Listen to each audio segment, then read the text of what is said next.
Mga kakabomba, for today's video ay i-check natin ang gas consumption ng ating Kawasaki Z1000R. Ayan. Ah, pupunta kasi tayo ngayon sa Bambang, Nueva Vizcaya. At iti-set natin yung trip A or trip B ng 00 at magpo-full tank tayo dito sa may Petron Difun.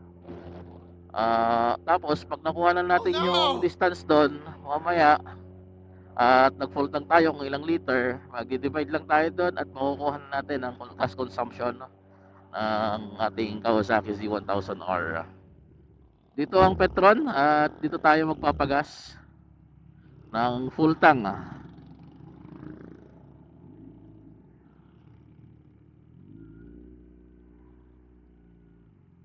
Ngayon isi-zero ko na yung trip natin. Sa trip B tayo. Yung trip A kasi natin sinet ko para dun sa change oil natin. Yan, naka 0 na at magpo full tank tayo. Full tank.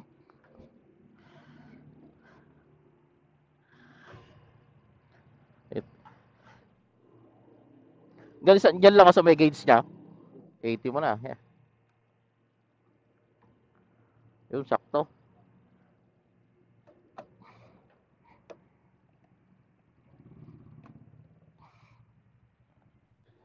Saan ka nag-aaral?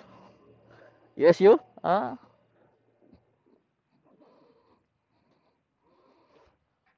Ayan.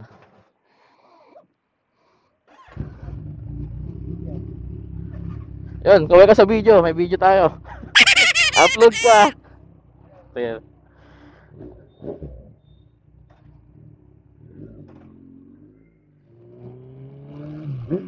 Alam niyo mga kabomba, depende rin kasi to, no, sa driving style. Siyempre ako kagaya ko, mahilig ako bumomba. Mas makonsume mo talaga. Kaya nga ako bumili ng big bike dahil na naman sa bomba-bomba sa yung power. Kaya dream bike ko yung 4 cylinder talaga. Itong gagawin natin ngayon na pag-compute sa gasoline consumption ng Kawasaki Z1000R. Hindi ito eksakto, no? Approximate lang to. Sabi nga ng ibang kaibigan ko dito, big bike to pagka naka-minor litro. Pagka binombo drum, drum. Ay, no. Gasoline station ang gagawin natin. Shout out pala doon sa nakasabayan natin, nagpagas kanina. Nabigyan ng sticker. Estudyante daw ng Quirino State University, Camarugis Campus. Ano yung bata? Humingi ng bomba. Yun mga kabomba, andito na tayo sa may Bambang. Hanap tayo ng Petron gas station at magpapagas tayo. Full tank natin ulit. Kaya nga lang sinabi ko kanina, sigurado ako mas maga-consume yung driving skill ko kasi bomba tayo ng bomba at maraming nagre-request ng bomba.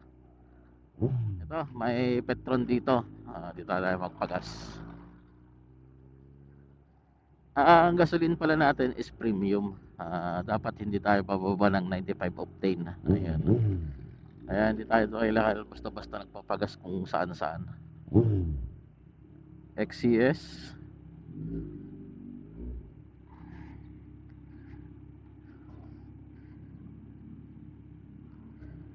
Yun, so ang record natin is 77 kilometers. Yan dyan sa may sukat lang. Yun. So 4.57 na. So kung compute natin,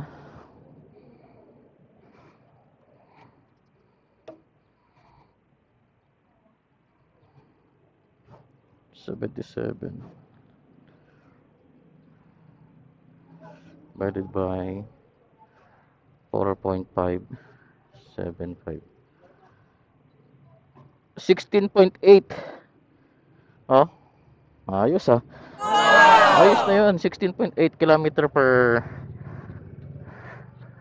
liter.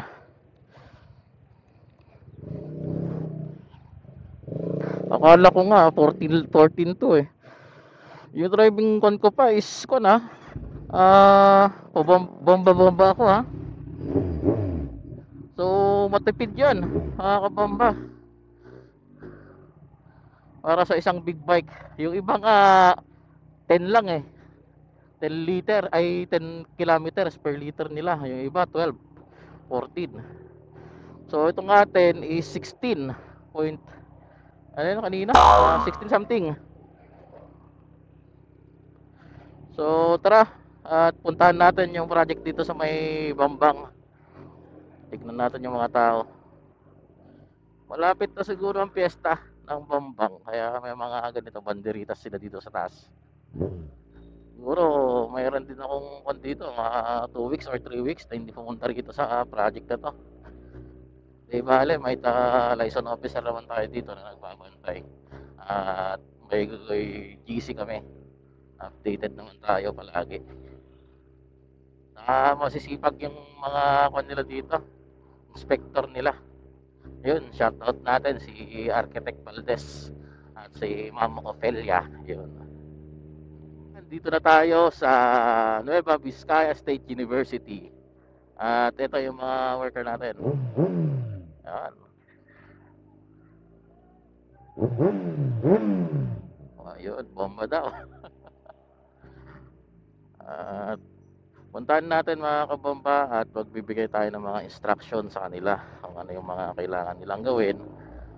At syempre, pamustahin na rin. So si Sir Perez dito.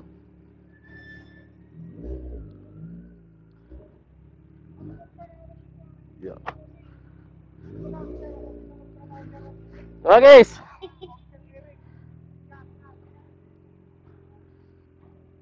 so ito ang ating project na 2-story commercial building. Ayan.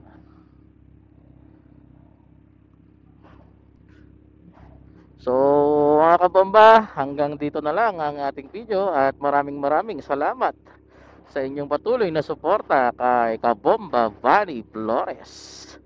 Bye bye!